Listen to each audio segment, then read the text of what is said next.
Enrique Hill ibinulgar ang totoong nakabuntis kay Liza Soberano.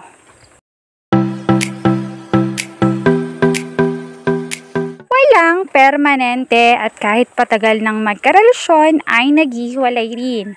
Pinatunayan na yan ng mga biggest love teams sa Pilipinas, kagaya ng Katniel, Jaydeen at ngayon naman ay ang Lizken, na ayon sa mga fans ay sila na lang ang natitirang nagmamahalan. Subalit kamakailan lamang ay emosyonal na lumantad si Liza Soberano patungkol sa nangyari sa kanya sa ibang bansa matapos niyang iwanan ang karera sa Pinas. Ayon nga rito ay nagkaroon siya ng anak doon, kaya naman talagang walang kahit anong paramdam siya sa mga naiwan niya sa Pilipinas. Samantala ay madamdaming inamin din ni Liza na nagkalabuan na sila ni Enrique at napagdesisyon ng putulin muna ang kanilang mahabang taong relasyon.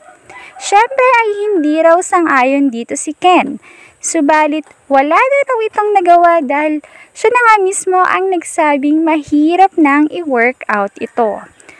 Samantala, nitong araw nga lamang ay emosyonal na humarap sa publiko si Enrique at nais nang tuldukan ang lumalabas na issue tungkol sa kanila ni Liza. Hindi agad makabuka ang bibig ni Ken at halos nangangatal siya nang amining totoo raw na nabuntis at nanganak na si Liza, subalit hindi siya ang ama nito. Masakit daw para sa kanya ang nangyaring ito dahil ang nasa isip daw niya kaya nagdesisyon si Liza na udlutan muna ang relasyon nila ay dahil para makapag-focus siya sa kanyang trabaho at Hollywood dream. Subalit ang hindi niya alam ay kasabay nito ay may tinatrabaho na pala siyang iba.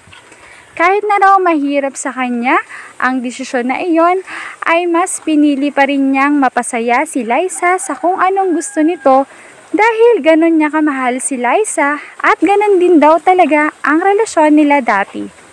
Lahat ng makakapagpasaya sa aktres ay ibinibigay niya, kahit pa man labag sa kalooban niya ay buong-buo ang suporta pa rin ang ibibigay niya. Samantala ay patuloy pa rin ngayon sa pamamalagi si Liza Soberano sa ibang bansa. At ito'y bumalik lamang matapos niyang paunlakan ng interview niya kay Boy Abunda.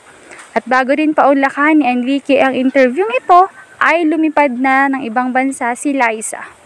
Suporta at pagmamahal naman ang hinihingi ni Enrique sa mga fans, lalo na sa panahon ng kanyang pinagdadaanan ito.